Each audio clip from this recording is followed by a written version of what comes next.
यत्कारुण्यकणस्पर्शान् मूको वाचस्पतीयति। ब्रह्मोपेन्द्रशिवैर्वन्द्यां नौमि तां वागधीश्वरीम्। यस्य निःश्वसितं वेद यो वेदेभ्योऽखिलं जगत्। निर्ममे तमहं वन्दे विद्यातीर्थमहेश्वरम्। यं ब्रह्मा वरुणेन्द्ररुद्रमरुतस्तुन्वन्ति दिव्यैस्तवैः वेदैः साङ्गपदक्रमोपनिषदैर्गायन्ति यं सामगाः। ध्यानावस्थिततद्गतेन मनसा पश्यन्ति यं योगिनः। यस्यान्तन्न विदुःसुरासुरगणाः देवाय तस्मै नमः। पृष्ठे भ्राम्यदमन्दमन्दरगिरिग्रावाग्रकण्डूयनात् निद्रालोः कमठाकृतेर्भगवतः श्वासानिलाः पान्तुवः। यत्संस्कारकलानुवर्तनवशात् वेलानिभेनाम्भसाम् यातायातमतन्द्रितं जलनिधेर्नाद्यापि विश्राम्यति। विश्वेशं माधवं धुण्ढिं दण्डपाणिं च भैरवं वन्दे काशीं गुहां गंगां भवानीं मणिकर्णिकां। श्रीसद्गुरुचरणारविन्दाभ्यां नमः। ॐ नमो महद्भ्यो नमो अर्भकेभ्यो नमो युवभ्यो नम आशिनेभ्यः। यजामदेवान् यदि शक्नवाम माज्याय सस्यं समावृक्ष्यदेवाः। सर्वेभ्यो देवेभ्यो नमः। सर्वेभ्यो वेदविद्भ्यो ब्राह्मणेभ्यो नमो नमः।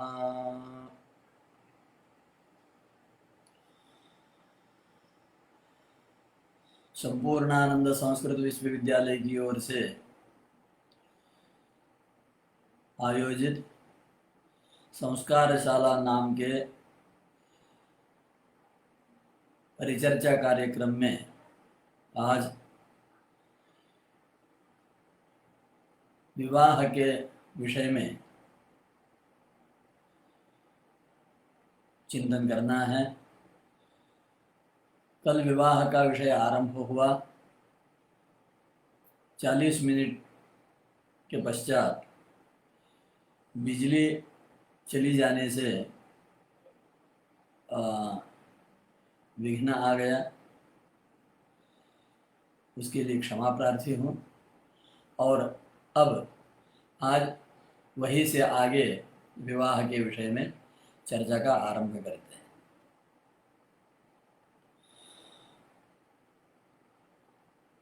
महर्षि याज्ञवल्क्य जी कहते हैं, अविप्लुत ब्रह्मचर्य लक्षण्यां स्त्रियमुद्वहे अनन्यपूर्विकां कांतां असपिंडां यवीयसीं अरोगिणीं भ्रातृमतीं असमानार्षगोत्रजाम्।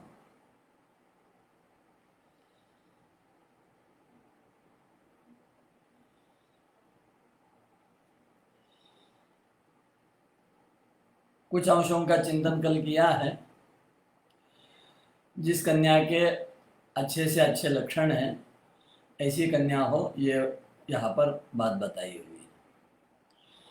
फिर अनन्य पूर्विका अर्थात जो कुमारी है, कांता जो प्रिय है, असपिंडाम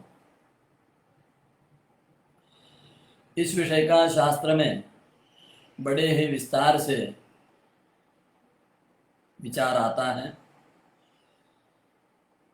सापिंड्य अर्थात जिनके पिंड समान होते हैं वो सारे सपिंड कहलाते हैं और उससे सापिंड्य धर्म आता है।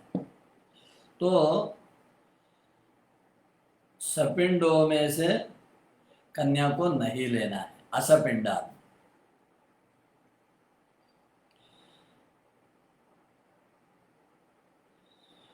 यवीयसीम अर्थात वर से वो छोटी होना आवश्यक माना गया है।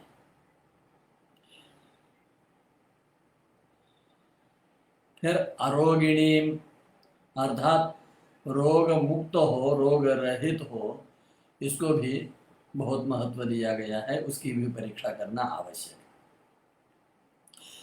फिर आगे कहते हैं भ्रातृमति, अर्थात जिसको भाई बहन हो, अकेली ना हो, जिसका भाई है, ऐसी कन्या को लेना चाहिए। ऐसा ही इसका अर्थ बहुत सारे लोगों ने किया हुआ है।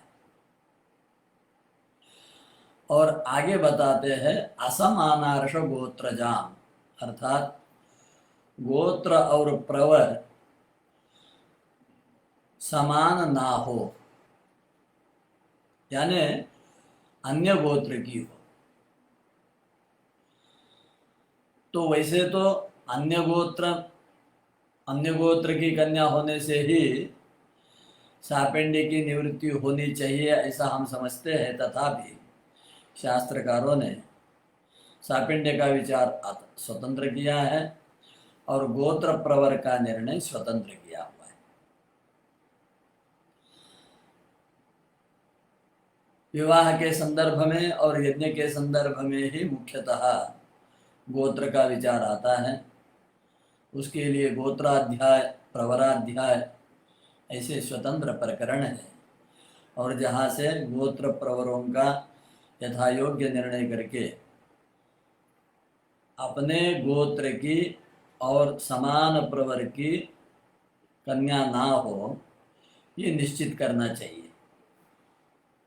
इस प्रकार के सारे विशेष बताने के पश्चात फिर आगे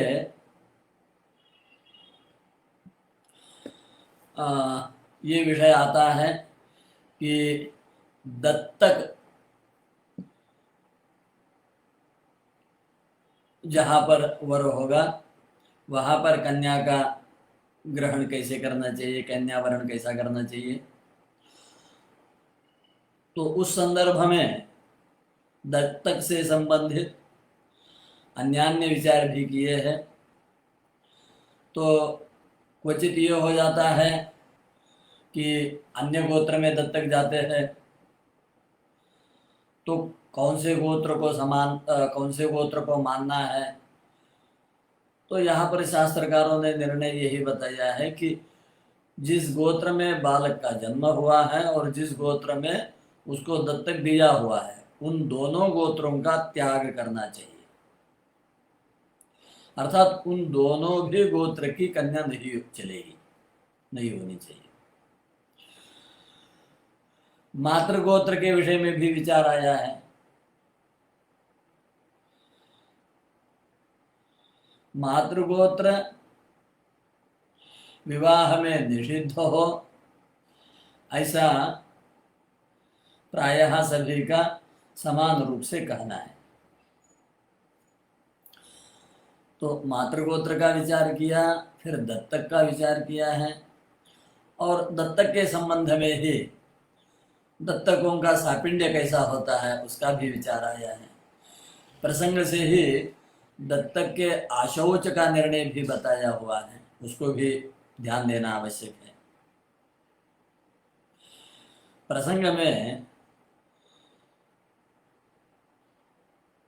जन्मदाता पिता और प्रतिग्रहिता अर्थात दत्तक देने वाले, दत्तक लेने वाले, उन दोनों के लिए जो दत्तक पुत्र है वो किस प्रकार पिंडदान करेगा, इसका भी यहाँ पर विचार किया गया है।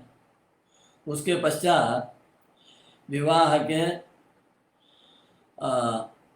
अवस्था के विषय में जिसकी चर्चा कल हमने की है, उसके पश्चात विवाह के मुहूर्त का विचार आता है कि मास,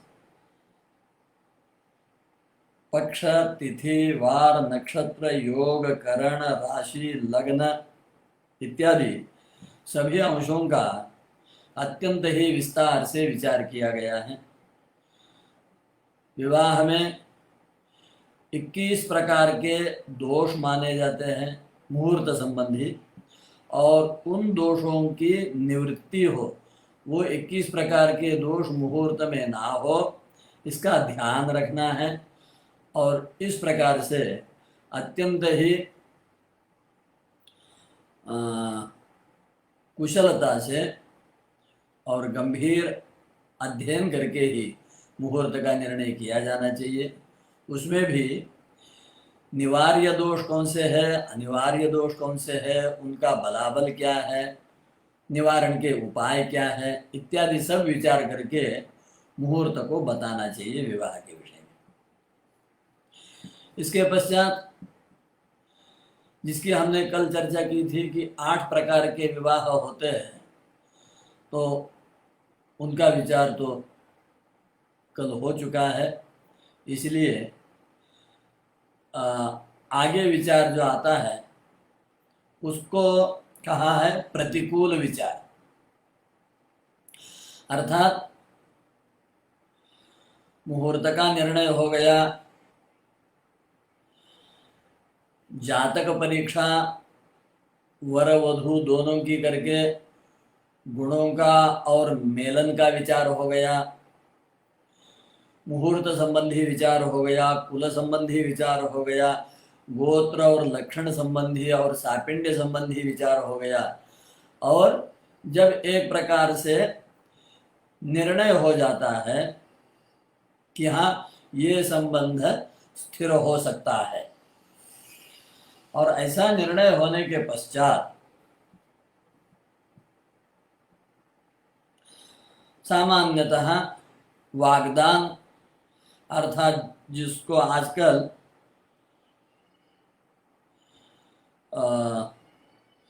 हमारे यहाँ साखरपुड़ा कहते हैं, इंग्लिश में एंगेजमेंट कहते हैं, अन्य अन्य प्रांतों में अन्य अन्य नामों से तिलक करना इत्यादि कहते हैं। जो वांग निश्चय है वो वांग निश्चय होने के पश्चात और विवाह मुहूर्त के पूर्व कभी 1 सप्ताह का कालावधि होता है, किसी प्रसंग में पक्ष का, मास का, 2 मास का भी कालावधि होता है। और उस मध्य के कालावधि में अगर वधू के घर अथवा वर के घर किसी की मृत्यु होती है तो उसको प्रतिकूल कहा गया है, और उसमें भी तरतम भाव करके किस प्रसंग में प्रतिकूल के दोष की निवृत्ति करके आगे विवाह हो सकता है और किस प्रकार के प्रतिकूल की उपस्थिति में संबंध का त्याग करके अन्य संबंध को देखना चाहिए, ये भी एक स्वतंत्र विचार विवाह के संदर्भ में आवश्यक हो जाता है। उसका विचार भी शास्त्रों में बड़े ही दीर्घता से किया हुआ है। उसके पश्चात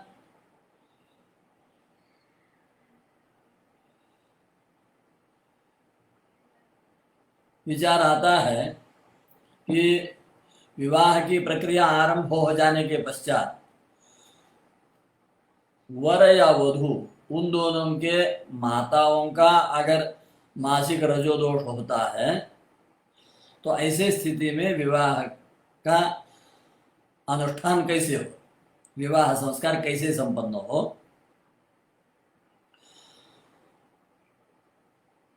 तो उसका भी विचार आया हुआ है। और उसके लिए नियम तो यही बताया है कि यहाँ प्रारंभ से तात्पर्य होता है, जैसे कि विष्णु का वचन है, प्रारंभः वरणं यज्ञे संकल्पः व्रत सत्रयोः नांदी मुखम विवाहादौ श्राद्धे पाक परिक्रिया। विवाह के प्रारंभ का तात्पर्य है नांदी श्राद्ध का होना।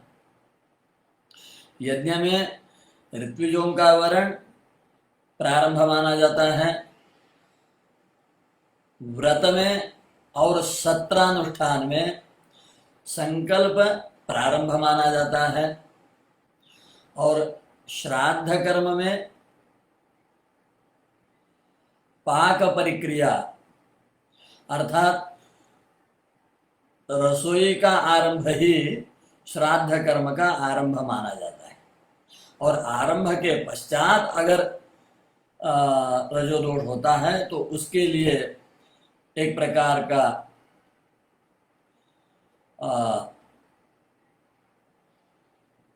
परिहार बता के विवाह में बंधक नहीं माना है, विवाह होना चाहिए।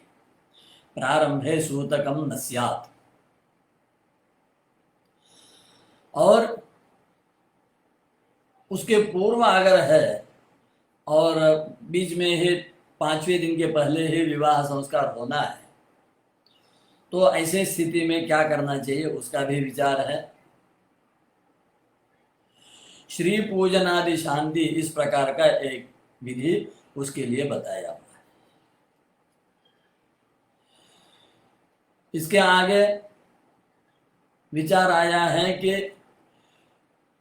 विवाह के समय अगर किसी प्रकार का जाता शौच या मृता शौच आता है तो क्या होगा, तो उसके बारे में बताया है।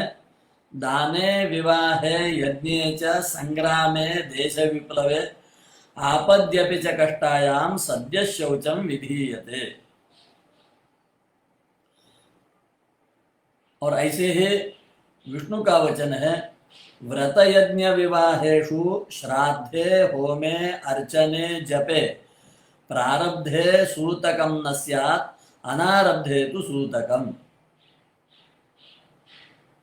याज्ञवल्क्य जी कहते हैं कि देश पर संकट हो, युद्ध का प्रसंग हो, यज्ञ का प्रसंग हो, दान का कार्य हो और विवाह का कार्य हो, आपद्यपि च कष्टायाम, और संकट का प्रसंग हो तो सद्य शौचम विधीयते, अर्थात तत्काल शुद्धि विवाह के लिए होगी और विवाह संपन्न होगा। विष्णु कहते हैं कि प्रारब्धे सूतकम न स्यात् अनारब्धे तु सूतकम, अर्थात नांदी श्राद्ध का अनुष्ठान हो गया है तो उसके पश्चात सूतक की उपलब्धि नहीं होगी, उपस्थिति नहीं होगी। अगर नांदी श्राद्ध नहीं हुआ है तो फिर सूतक रहेगा और फिर रुकना पड़ेगा, अन्य मुहूर्त देखना पड़ेगा।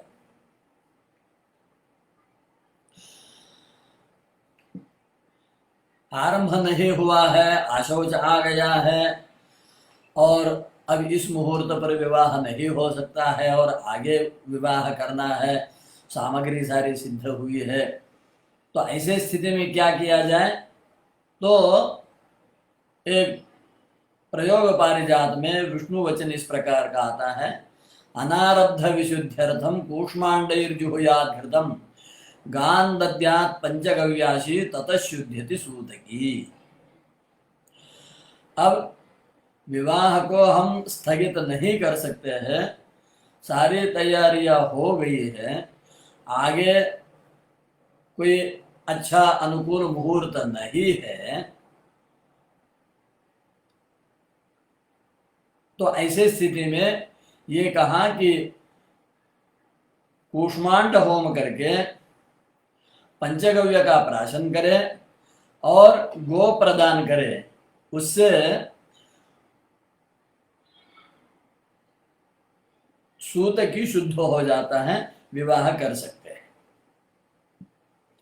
यही बात दूसरे दूसरे ग्रंथकारों ने भी बताया है। यहीं पर एक और भी विषय बताया है, भुंजानेषु तु विप्रेषु त्वन्तरामृतसूतके अन्य गेहोदका चान्ताः सर्वे ते शुचय स्मृताः।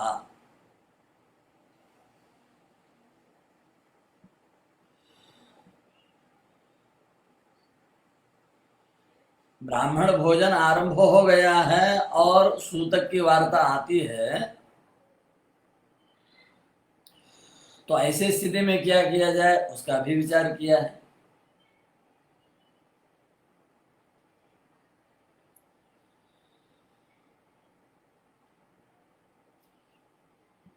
फिर विवाह में भोजन का विचार भी किया है कि विवाह में भोजन कौन कौन करे, कैसे कैसे करे, कौन कहाँ भोजन ना करे इत्यादि विचार किया है।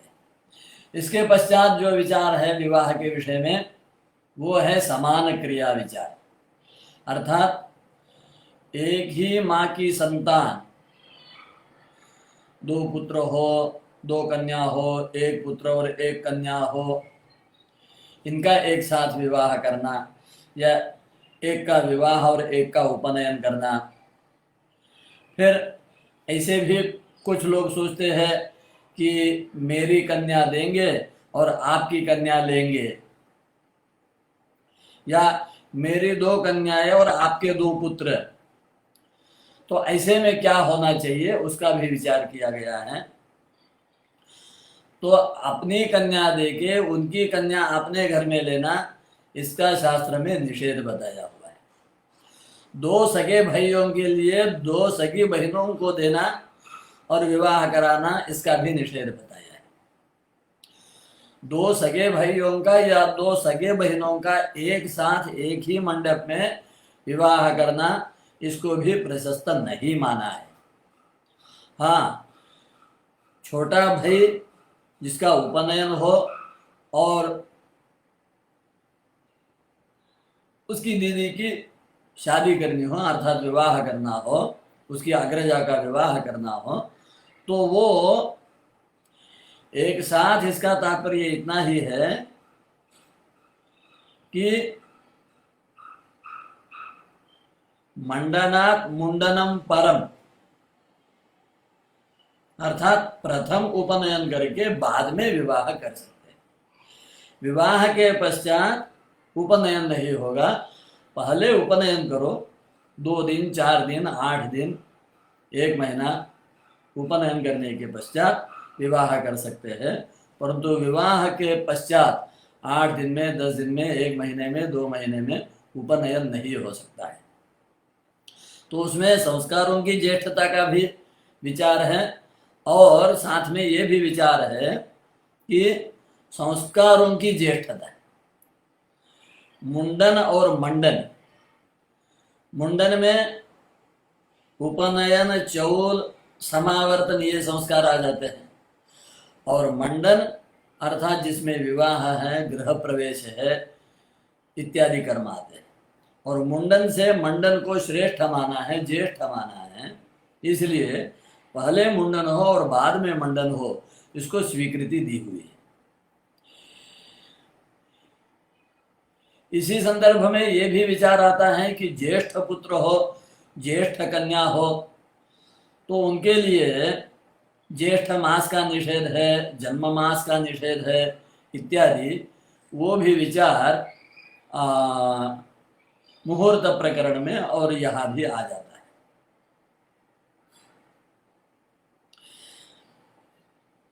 उसी प्रकार पुत्र के विवाह को प्रवेश कहा है और कन्या के विवाह को निर्गम कहा है।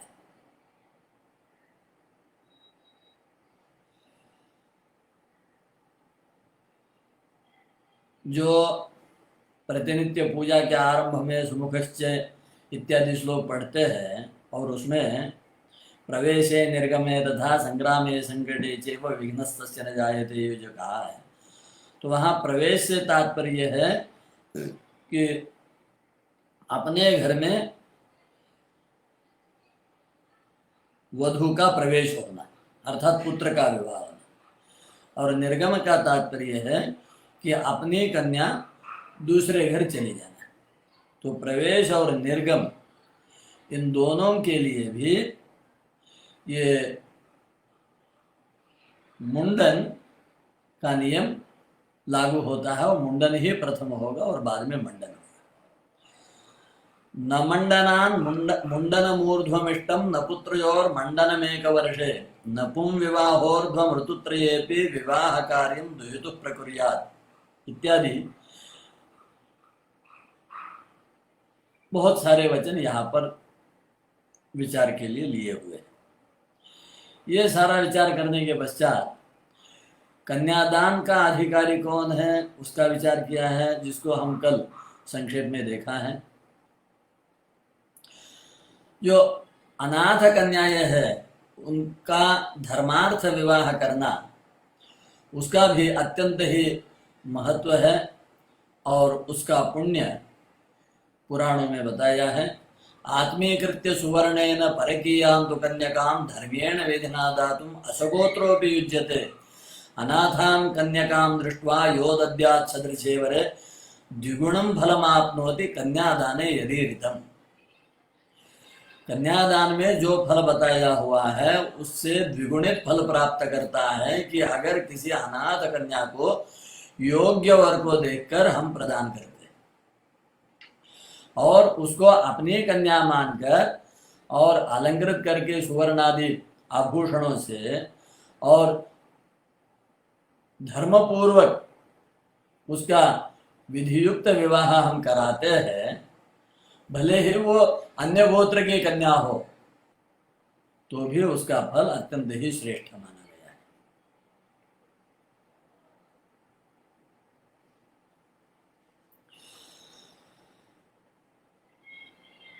वृषली और वृषलीपति, इसका विचार भी यहाँ पर आया है और उस दोष की निवृत्ति के लिए शौनक महर्षि ने प्रायश्चित्त भी बताया हुआ है।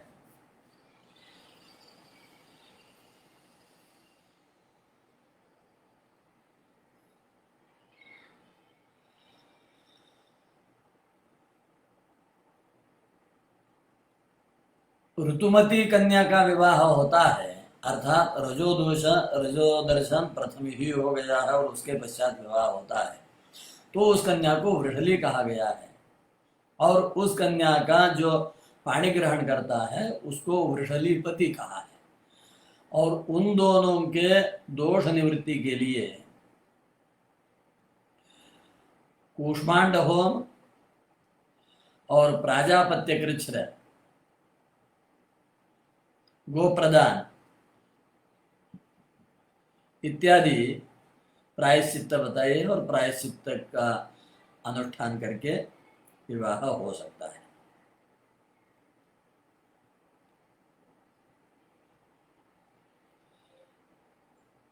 इसके पश्चात विचार आया है कि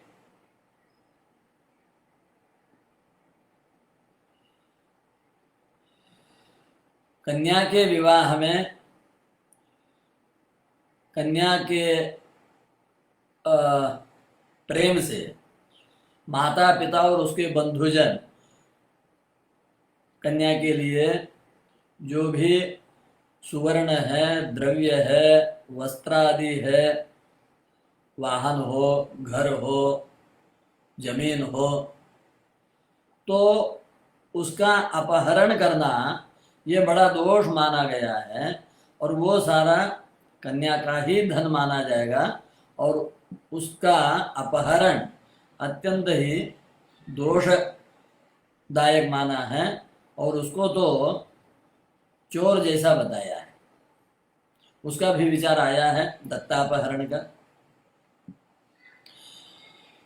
इसका एक अर्थ ये भी है कि भाई प्रथम किसी एक को कन्या दे दी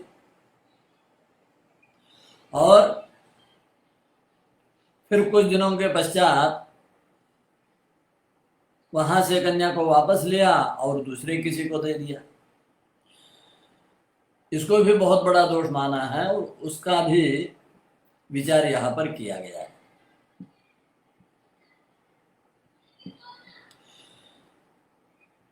इसके पश्चात जो विचार आया है तो कन्या लक्षण और वर लक्षण, इसका तो सामान्य चिंतन हम लोगों ने कल किया ही है।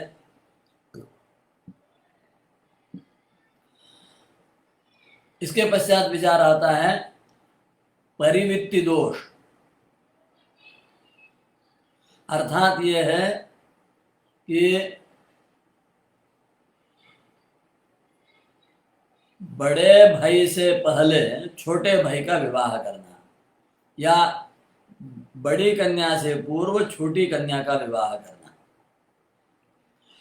इन दोनों को भी बड़ा दोष माना है।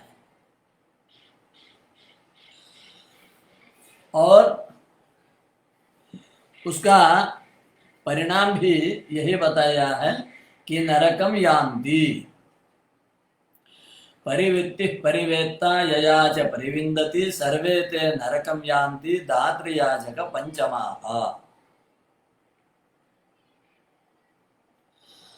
तो उस दोष की निवृत्ति कैसी होगी उसके भी विचार बताए हैं कि अगर ज्येष्ठ पुत्र अर्थात ज्येष्ठ बंधु अग्रज किसी महारोग से ग्रस्त है या अंध पंगु बधिर मूक इत्यादि दोषों से ग्रस्त है या फिर वो विरक्त है, अपभ्रंशादि कुछ कारण है, तो ऐसे में दोष नहीं होगा ये कहा है। वो किसी काम से अन्यत्र गया हुआ है परंतु उसकी अभी कोई सूचना नहीं है, तो वहां पर 3 वर्ष हो या 5 वर्ष हो या 12 वर्ष पर्यंत तो उसकी प्रतीक्षा करनी चाहिए और उसके पश्चात ही करना चाहिए। अथवा बड़े भाई की सम्मति हो, अनुज्ञा हो, तो ऐसी अवस्था में बड़े भाई को या बड़ी दीदी को छोड़कर पहले छोटे का संस्कार किया जा सकता है।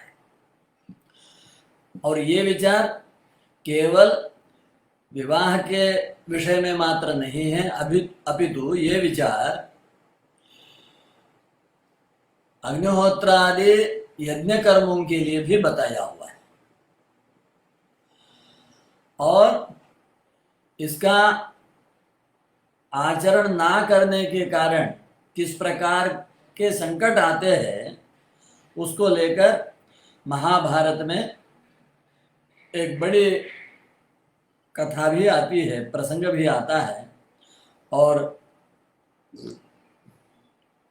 ऋग्वेद के 10वें मंडल के एक सूक्त में इस विषय का विचार भी आया है। इस प्रकार का जब व्यतिक्रम हो जाता है तो उसका परिणाम जब राजा के यहाँ ऐसा व्यतिक्रम हो जाए या बड़े लोगों के यहाँ ऐसा व्यतिक्रम हो जाता है तो पूरे राष्ट्र को उसके परिणाम भोगने पड़ते हैं। ऐसा वेद में और महाभारत में सोदाहरण बताया हुआ है। तो ये विचार भी यहाँ अत्यंत आवश्यक है। फिर उसके प्रायश्चित्त को भी बताया है। ये सब होने के पश्चात अब विवाह के विषय में क्या क्या सिद्धता करनी है, पूर्व रंग क्या क्या है, उसका विचार किया गया है। तो उसमें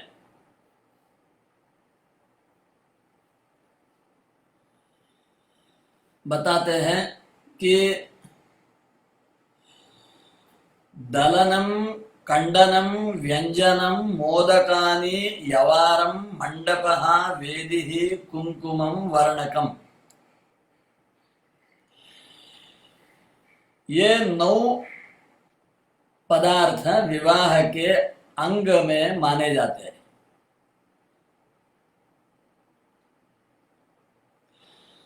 दलन से तात्पर्य है चक्की पीसना, लड्डू के लिए, पूरी के लिए और मिठाई के लिए जो हमें आटा जरूरी है और उसके लिए जो चक्की पीसते हैं वो दलनम है, वो विवाह का एक अंग माना गया है। दूसरा है कंडनम, जैसे धान को कूट के चावल निकाले जाते हैं और चिवड़ा बनाया जाता है, हल्दी भी कूटी जाती है और भी पदार्थों को कूटना पड़ता है, तो वो कंडन है। तीसरा है व्यंजन। व्यंजन में जैसे पापड़ इत्यादि बनाने हैं, अचार इत्यादि बनाना है, ये तीसरा अंग बताया है। चौथे अंग में मोदकानि अर्थात मिठाइयों का बनाना, खाद्य पदार्थों का बनाना, ये सारी बातें। चौथा है आगे जाके यवार। यवार में आ,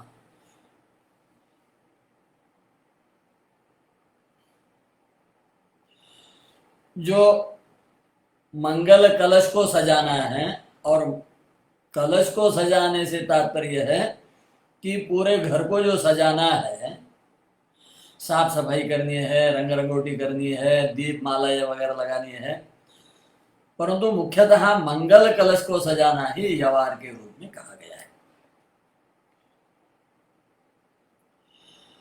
फिर आगे कहते हैं मंडप और वेदी का निर्माण।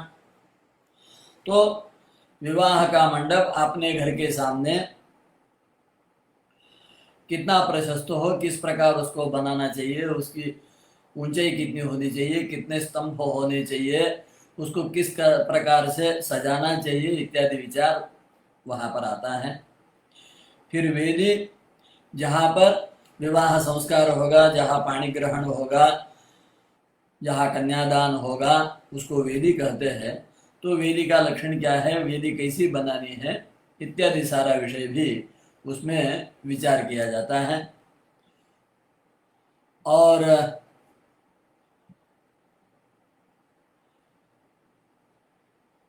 कुमकुम से कहा है गंधादि जो सुगंधी पदार्थों को संग्रह करना है विवाह की आवश्यकता के रूप में, उसको कुमकुम से लेना है। और वर्णक से तात्पर्य है कि जो घर के सामने अलग अलग प्रकार की रंगोलियां डाली जाती है और दीवारों को सजाया जाता है, दीवारों पर वेदी के ऊपर जो चित्र लेखन इत्यादि किया जाता है, वो सारा वर्णक में आता है। तात्पर्य है कि ये सारे के सारे विवाह के अंगभूत कार्य है, और उनके लिए मुहूर्त का विचार, उनमें भी प्रथम क्या हो, बाद में क्या हो, उसका विचार, ये सारा विषय इसमें आता है। अब इतनी सारी तैयारी होने के पश्चात संबंध बहुत अच्छा है, वर बहुत अच्छा है, कन्या भी बहुत अच्छी है, परंतु एक छोटा सा दोष कुंडली में दिखाई देता है, जिससे आगे जाकर कन्या को वैधव्य सूचित किया जाता है। तो ऐसे दोष की निवृत्ति के लिए दो प्रकार के उपाय बताए हैं। तो एक उपाय में भगवान महाविष्णु की चतुर्भुज शंख चक्र गदा पद्मधारी ऐसी सुवर्ण मूर्ति बना के उसका दान करे विधि पूर्वक। और दूसरा उपाय ये बताया है कि कुंभ विवाह, प्रथम कन्या का किसी कुंभ के साथ विवाह करे, अर्थात मिट्टी के घड़े के साथ विवाह करे, और बाद में उस घड़े को त्याग दे, उससे उस दोष की निवृत्ति मानी गई है। इसके पश्चात अब आता है वाग्दान, अर्थात जो सामान्य निर्णय हुआ है उसको विधि पूर्वक देवताओं के साक्षी से और सभी के सम्मति से परस्पर स्वीकृति देना कि हाँ कि हमारी कन्या आपके पुत्र के लिए और इस दिन देने के लिए हमने निर्णय किया हुआ है और हम देने वाले हैं। वर पिता और वर पक्ष के सब लोग हाँ हमारे घर के वंशाभिवृद्धि के लिए जब हम अपने पुत्र को वर के रूप में देख रहे हैं तो उसके लिए हमने आपकी कन्या को वधू के रूप में स्वीकार किया है, और यथा समय हम आपके यहाँ आके और विवाह विधि से आपके आतिथ्य को स्वीकार करते हुए अपनी वधू को अपने घर ले जाने को सिद्ध है। तो उसका जो विधि है जिसको वाग्दान विधि कहते हैं, उसके विषय में भी थोड़ा सा विवाह मुहूर्त का विचार किया है। तो उसका विधि इस प्रकार बताया है कि कोई एक वृद्ध अर्थात त्रयस्थ व्यक्ति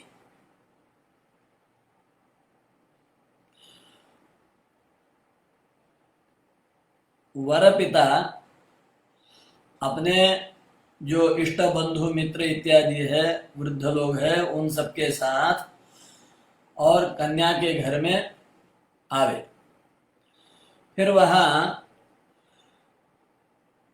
कोई एक वृद्ध उनसे कहे, अस्य पुत्रः वरोस्ति, तदर्थम भवत्कन्यां याचितुं सुहृद्भिः सहायम् आगतः, भवद्भिः स्वीयैः सह विचार्य कन्या पूजनार्थम एतेभ्यः अनुज्ञाद्देया। अर्थात इन श्रीमान का पुत्र वर है और वो आपकी कन्या को मांगने के लिए अपने बड़े लोगों के साथ, मित्रों के साथ यहाँ पर उपस्थित है। आप लोग अपने सभी बड़ों के साथ विचार विमर्श करके और अगर आपकी सम्मति हो तो कन्या पूजन के लिए हमें अनुज्ञा दे। और जब कन्या पिता ये कहे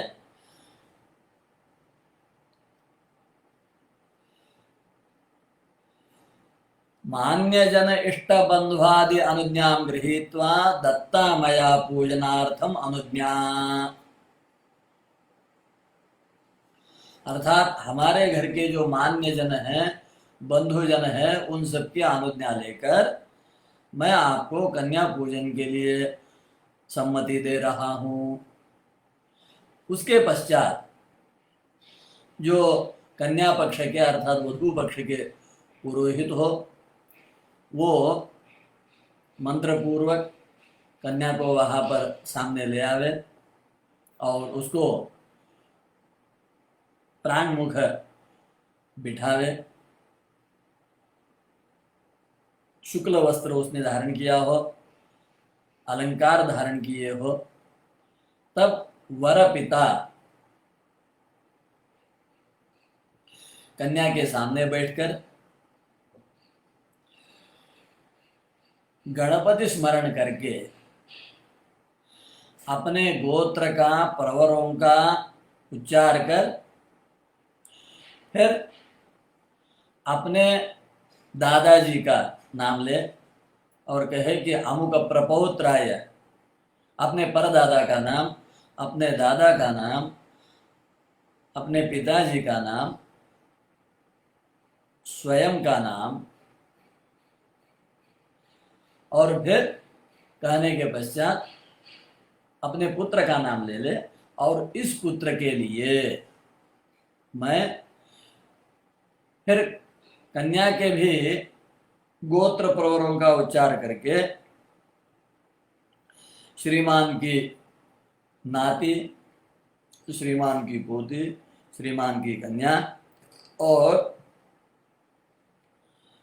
इस नाम की कन्या को भार्यात्वाय वृणीमहे,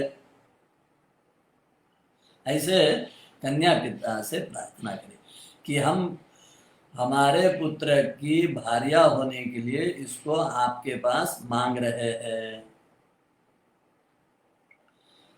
और तब कन्या पिता बोले प्रदास्यामि प्रदास्यामि प्रदास्यामि, 3 बार वो पूछ ले कि भार्यात्वाय वृणीम है और प्रदास्यामि, ऐसा 3 बार कन्या पिता बोले।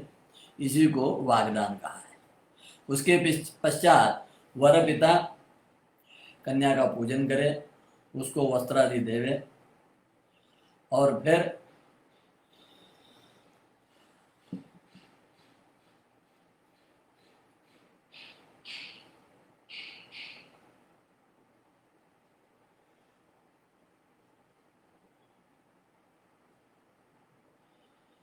कन्या पिता भी वाग्दानं करिष्ये, कन्यायाः वाग्दानम् अहं करिष्ये, इस प्रकार आरंभ करके गणपति पूजन, कलश पूजन, वरुण पूजन इत्यादि करके फिर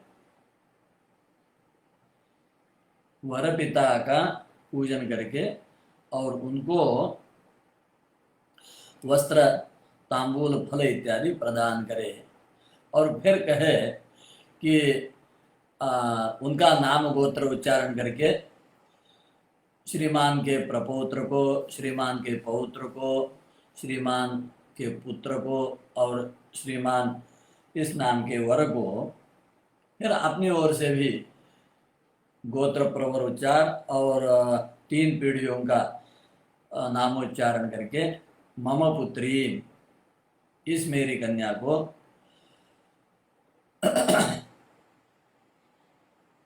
महात्मा ज्योतिषियों ने जो मुहूर्त निर्धारित किया है उस मुहूर्त पर हम देंगे। दास्ये वाचा संप्रददे।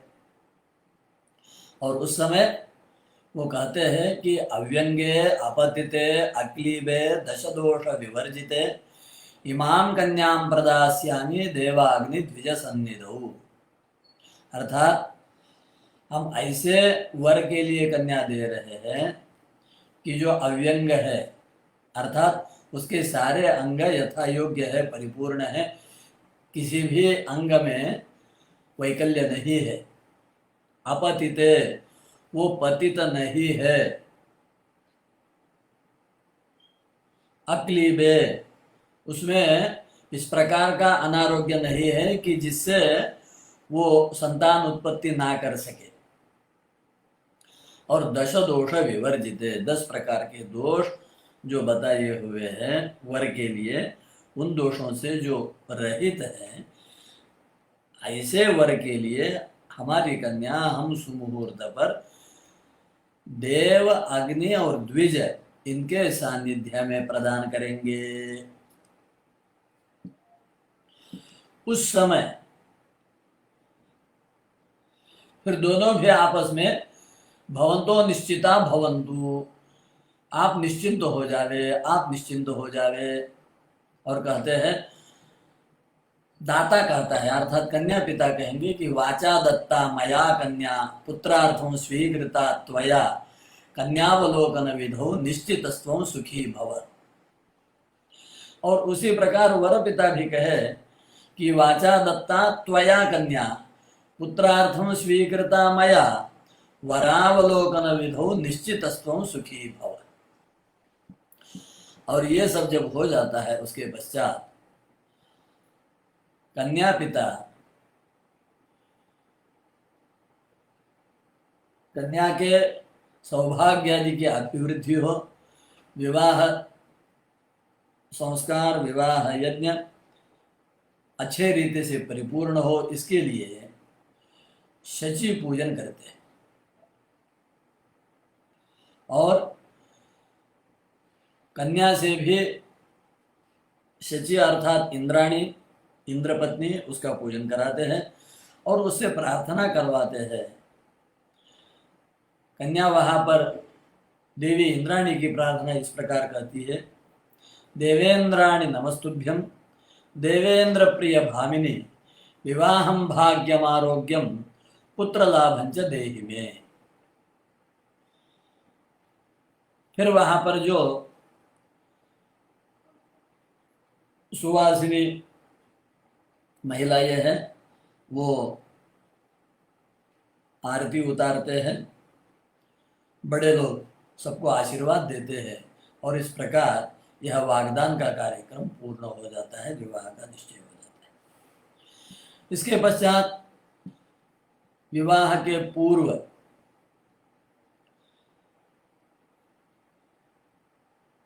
वर के घर से वधू के घर जाना है, अर्थात बारात जानी है। तो अपने घर में 1 दिन या 2 दिन पूर्व जो भी प्रायश्चित्त हवनादि करना है वो सब करा के, ग्रहों की अनुकूलता के लिए ग्रह शांति करा के, कुल देवता पूजन, कुल धर्म, कुलाचार इत्यादि संपन्न करा के, और अगर बहुत दूर नहीं जाना है, अपने ही गांव में है, तो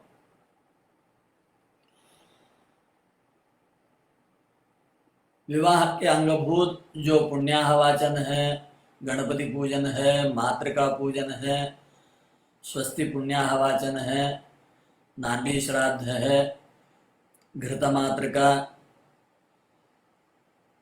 गौरी आदि षोडश मातृका, इन सबका पूजन कराना है, नांदी श्राद्ध कराना है, कुल देवताओं का पूजन करना है, मंडप देवताओं का पूजन करना है, ये सब पहले ही संपन्न करा दे और फिर वधू के घर जाने के लिए प्रस्थान करे।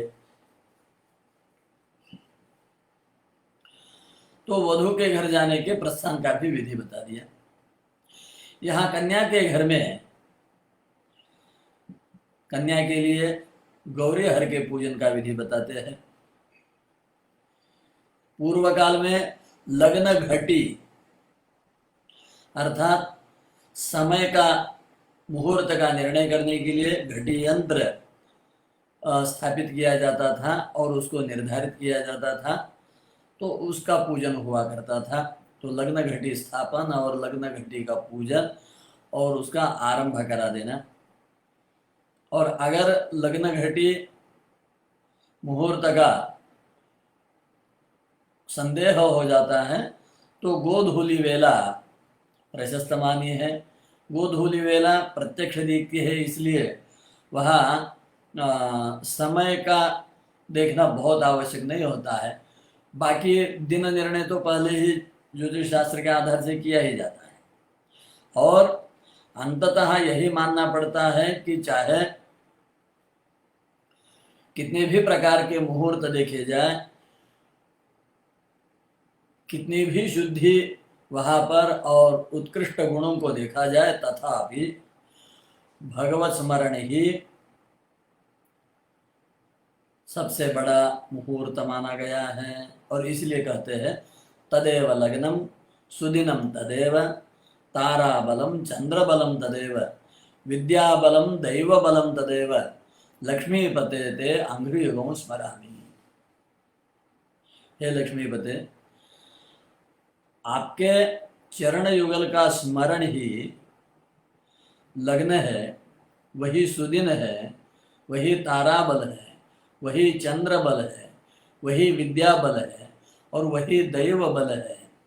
और इस प्रकार से मुहूर्त का विचार आता है। अब इसके पश्चात जब प्रत्यक्ष विवाह शुरू होना है तो वहाँ पर जैसे पुत्र के घर में अर्थात वर के घर में पूर्वांग सारा हो जाता है, कन्या के घर में भी विवाह के पूर्व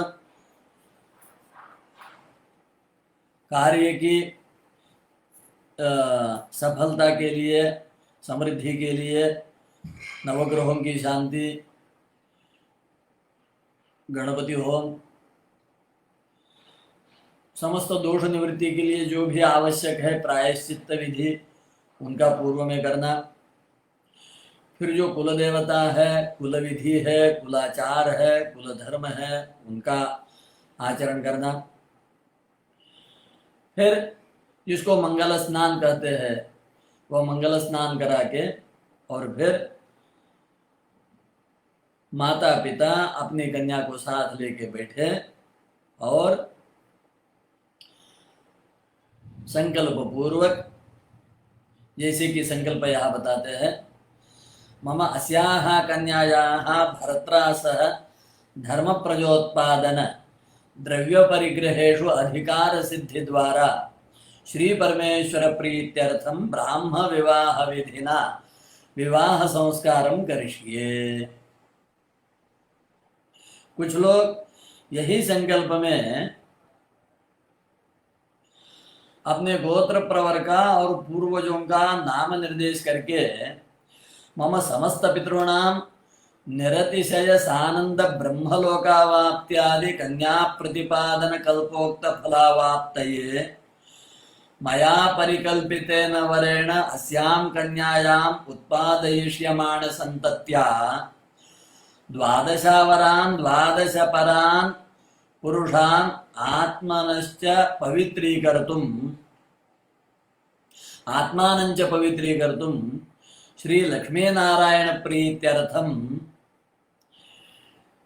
अस्याः कन्यायाः प्रतिपादन रूपम विवाहम करिष्ये, इस प्रकार संकल्प करने का। वरपिता अपने पुत्र के विवाह के संदर्भ में जो संस्कार करे,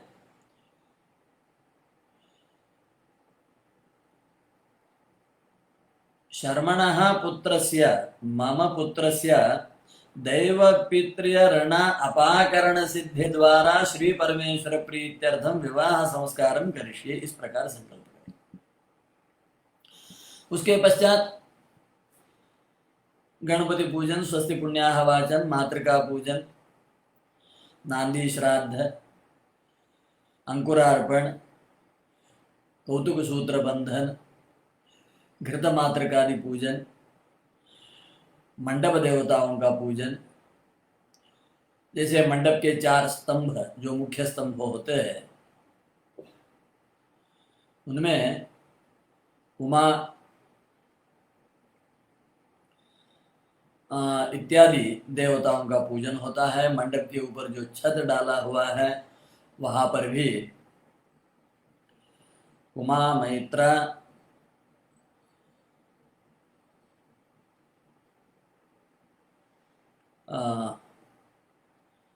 उन 4 मंडप देवताओं का पूजन करके फिर ऊपर जो आस्तरण डाला है वहां पर भी देवताओं का पूजन, और मंडप की रक्षा के लिए शस्त्रगर्भा भगवती का पूजन, ये सब बताया है। ये सब करना है। ये सब होने के पश्चात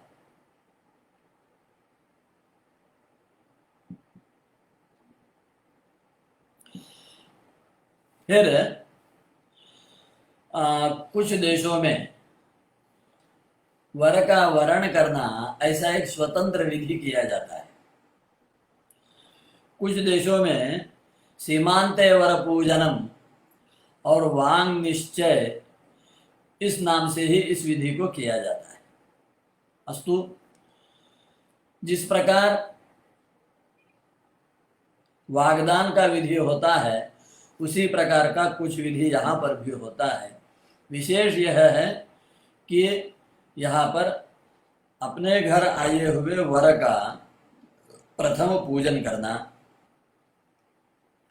और वर पक्षीय सभी लोगों का स्वागत करके उनको आनंदित करना, उनका निवास भोजन आदि सारा प्रबंध कराना। उसके लिए एक सुंदर सा विधि भी किया जाता है, सुंदर सा समारोह भी किया जाता है। और प्रायः यहाँ तक का क्रियाकर्म अर्थात पूर्वांग पूर्व दिन ही संपन्न हो जाता है। अब जिस दिन विवाह होना है उस दिन प्रातः मंगल स्नान के पश्चात नित्य देवताराधन, संध्या वंदनादि करने के पश्चात कन्या पिता वर का विवाह मंडप, विवाह वेदी पर स्वागत करके मधुपर्क विधान से पूजन करें। सीमांते वर पूजन अलग है और विवाह वेदी पर मधुपर्क विधि से पूजन अलग है। दोनों भी बार वर का विशेष विधान से पूजन होना चाहिए। मधुपर्क पूजन ये विवाह का अंग है। सीमांते वर पूजन ये अतिथि के रूप में स्वागत जैसे है। और यहाँ पर ये मधुपर्क शास्त्रीय विधि से होता है, इसलिए वहाँ कहा वरस्य या भवेत् शाखा तच्छाखा गृह्य चोदितः मधुपर्क प्रदातव्यः अन्य शाखेऽपि दातरी। अर्थात वर की जो शाखा होगी उसी शाखा के अनुसार उनका पूजन होना चाहिए, जिसमें प्रथम आसन दिया जाता है, फिर आचमन आदि दिया जाता है और फिर मधुपर्क दिया जाता है। बहुत ही सुंदर विधि है मधुपर्क की। उस समय ही कन्या पिता अपने जामाता के लिए, दामाद के लिए द्वितीय यज्ञोपवीत देते हैं, वस्त्राभरण आदि देते हैं। और उसी समय कन्या जो है अपने घर के अंदर गौरी हर का पूजन करती है। गौरी हरौ महेशानौ सर्वमंगलदायकौ पूजां गृह्णीतां देवेशौ मंगलम कुरुतां सदा, इस प्रकार प्रार्थना करती हुई वह वहाँ पर गौरी हर का पूजन करती है और साथ में ही शची देवता का भी पूजन स्मरण करती है। और उसके पश्चात सुमुहूर्त के कुछ समय पूर्व ही दोनों पक्ष के पुरोहित विवाह वेदी के ऊपर सारी सिद्धता करते हैं, मंगल वाद्य आदि बजने लगते हैं। सब बड़े लोग, अतिथि लोग और मित्र लोग आके उपस्थित हो जाते हैं, विद्वजन उपस्थित हो जाते हैं। तो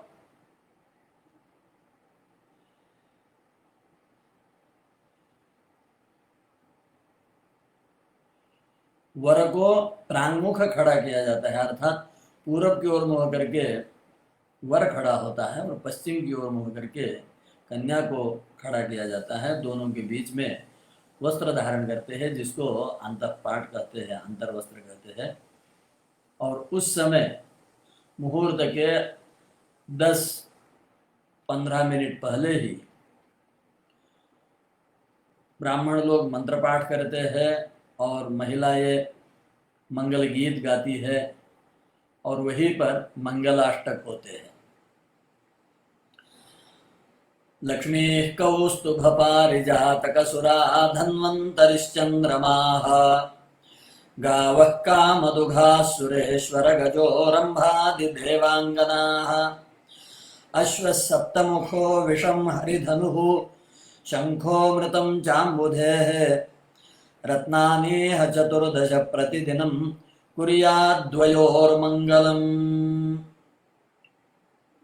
इस प्रकार मंगल ध्वनि के साथ सुमुहूर्त के समय अंतःपाट को उत्तर की ओर निकाला जाता है और प्रथम बार वर और वधू एक दूसरे को देखते हैं। मुहूर्त परस्पर देखने के लिए ही माना गया है, ऐसी प्राचीन काल की व्यवस्था थी, मान्यता थी। और उस समय पहले प्रथम कन्या अपने हाथ में जो गुड़ और जीरा है वो वर के मस्तक पर रखती है। उसी प्रकार वर अपने हाथ में जो गुड़ और जीरे है वो वधू के मस्तक पर रखती है और दोनों प्रथम बार एक दूसरे का निरीक्षण करते हैं और उसी समय सब लोग उनको आशीर्वचन देते हैं। ब्राह्मण लोग अनेक प्रकार के मंत्र पढ़ते हैं। यहाँ पर विवाह का जो पूर्वांग है ये परिपूर्ण हो गया। दोनों भी विवाह वेदी पर आए हैं, दोनों ने एक दूसरे पर देखा है। इसके पश्चात कन्यादान के पश्चात पाणी ग्रहण, उसके पश्चात होमादि कार्यक्रम होते हैं। इसी समय मुहूर्त दोष निवृत्ति के लिए, मुहूर्त के अच्छे फल प्राप्त होने के लिए और नवदंपति का जीवन अच्छा हो, इसके लिए सब लोग उनको आशीर्वाद देते हैं और कुछ उपहार भी भेंट करते हैं। इसके पश्चात विवाह के क्रियाकलाप आरंभ होते हैं, जिसमें मुख्य है कन्यादान। तो आज यहाँ पर समय समाप्त हुआ है, आज हम यहीं पर रुक जाते हैं और कन्यादान आदि आगे के जो विवाह के विषय है और फिर जो गृहस्थ धर्म है, दंपतियों के धर्म है, उन सब का विचार कल करेंगे और इस पूरे ही संस्कारशाला चर्चा सत्र का परसों शाम को समापन होगा। यथामति निवेदन करने का प्रयत्न किया है। आप सभी को प्रणाम, धन्यवाद और वाणी को विराम। वेदार्थस्य प्रकाशेन तमोहार्दं निवारयन् पुमर्थांश्चतुरोदेयात् विद्यातीर्थो महेश्वरः। कायेन वाचा मनसेन्द्रियैर्वा बुद्ध्यात्मना वा प्रकृते स्वभावात् करोमि यद्यत् सकलं परस्मै नारायणायेति समर्पयामि। ॐ तत्सत्। सहना भवतु, सहनौ भुनक्तु, सह वीर्यङ्करवावहै, तेजस्विनावधीतमस्तु मा विद्विषावहै। ॐ शान्तिः शान्तिः शान्तिः। धर्मस्य विजयोस्तु, अधर्मस्य नाशोस्तु, प्राणिषु सद्भावना अस्तु, विश्वस्य कल्याणमस्तु। नमः पार्वतीपतये। हर हर महादेव।